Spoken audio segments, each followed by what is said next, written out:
வாழ்வில் உயர்நிலையை அடைய வேண்டுமென்று அநேகமானோர் விரும்புவார்கள்.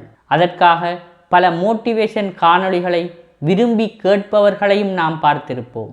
மோட்டிவேஷன் காணொளிகளை மாத்திரம் பார்த்து வாழ்வில் மாற்றங்களை ஏற்படுத்த முடியும் என்றிருந்தால் இங்கு அநேகமானோருக்கு தங்களது வாழ்க்கையை அழகான முறையில் மாற்றியமைப்பது மிகவும் இலகுவாக இருந்திருக்கும். வாழ்வில் சாதித்த அநேகமானோர் கூறுகின்ற ஒரு விடயம் சுய ஒழுக்கம், சுய கட்டுப்பாடு.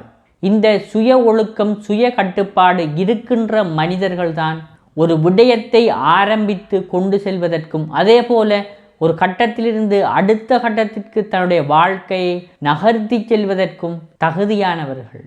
கற்கின்ற மாணவர்கள் இவ்வாறான மோட்டிவேஷன் உரையாடல்களை செவிமடுத்துவிட்டு ஓரிரு நாட்கள் அல்லது ஓரிரு வாரங்கள் சிறப்பாக கற்பார்கள். ஆனால் நாட்கள் செல்கின்ற போது அது படிப்படியாக குறைவடைந்து ஆரம்பத்தில் இருந்த நிலைக்கே வந்துவிடும்.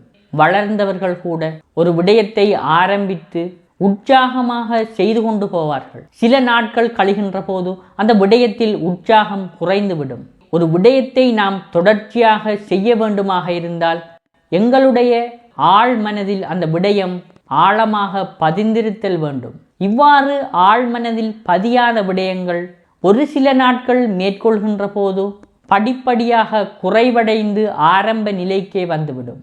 இவ்வாறு ஒரு விடயத்தை தொடர்ச்சியாக செய்வதற்கு சில வழிமுறைகள் காணப்படுகின்றன. 21 நாட்களுக்கு குறித்த விடயத்தை தொடர்ச்சியாக செய்வதனூடாக அந்த விடயம் எமது ஆழ்மனதில் பதியப்பட்டுவிடும். அடுத்ததாக ஒரு விடயத்தை நாம் மேற்கொள்கின்ற போது மைண்ட்ஃபுல்னஸ், உள விழிப்புணர்வுடன் அந்த விடயத்தை மேற்கொள்வது. நாம் மேற்கொள்கின்ற அந்த விடயத்தில் மாத்திரம் முழு கவனத்தையும் செலுத்தி செயற்படுதல். டைம் மேனேஜ்மெண்ட், நேர முகாமைத்துவம். குறித்த ஒரு விடயத்தை குறித்த ஒரு நேரத்தில் செய்ய வேண்டும் என எண்ணுகின்ற போது ஒவ்வொரு நாளும் அந்த நேரத்தில் அந்த விடயத்தை செய்து முடித்தாக வேண்டும். அதிகாலையில் 5 மணிக்கு எழுவேன் என்று உறுதியாக எண்ணுகின்ற நபர் ஒவ்வொரு நாளும் 5 மணிக்கே எழுந்து விட வேண்டும். ஓரிரு நிமிடங்கள் தாமதிப்பது, 5-10 நிமிடங்கள் தாமதிப்பது, இவ்வாறான விடயங்களை நாம் மேற்கொள்கின்ற போது காலப்போக்கில் அந்த விடயம் படிப்படியாக குறைவடைவதற்கான வாய்ப்புகள் ஏற்படுகின்றன. நேர முகாமைத்துவத்தின் அடிப்படையில் அந்த குறித்த வேலையை குறித்த நேரத்தில் செய்து முடித்தல் அவசியம். இவ்வாறு மேலே சொன்ன அந்த 3 விடயங்கள், முதலாவதாக தொடர்ச்சியாக ஒரு விடயத்தை செய்தல், அடுத்து உள விழிப்புணர்வுடன் அந்த விடயங்களை செய்து முடித்தல், மூன்றாவது நேர முகாமைத்துவத்தினை தவறாது கடைபிடித்தல். இந்த 3 விடயங்களையும் நாம் மேற்கொள்கின்ற போது எம்மை பற்றி எமக்கே ஒரு சுயமரியாதை ஏற்படும், தன்னம்பிக்கை அதிகரிக்கும். இந்த சுயமரியாதை, தன்னம்பிக்கை, இந்த 2 விடயங்களும் ஒரு மனிதனை நேர்த்தியான மனிதராக மாற்றும்.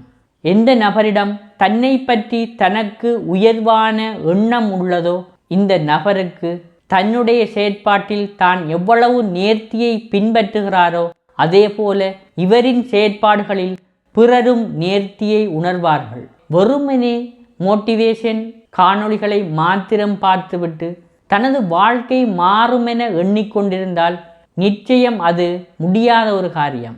அதே போல சில முயற்சிகளை சில நாட்களுக்கு மாத்திரம் அதிகமாக செய்துவிட்டு காலப்போக்கில் படிப்படியாக குறைத்து கொள்வது, இவ்வாறான விடயங்கள் வாழ்வில் நீங்கள் ஒரு புதிய விடயத்தை ஆரம்பிப்பதற்கோ அல்லது ஒரு கட்டத்திலிருந்து அடுத்த கட்டத்திற்கு உங்களது வாழ்க்கையை நகர்த்தி செல்வதற்கோ மிகப்பெரிய தடையாக அமையும். மோட்டிவேஷன் என்பது ஒரு விடயத்தை ஆரம்பிப்பதற்கு அவசியமாக இருந்தாலும் அந்த விடயத்தை தொடர்ச்சியாக நாம் கொண்டு செல்வதற்கு எமது சுய ஒழுக்கமும் சுய கட்டுப்பாடும் மிக அதிக அளவில் செல்வாக்கு செலுத்தும்.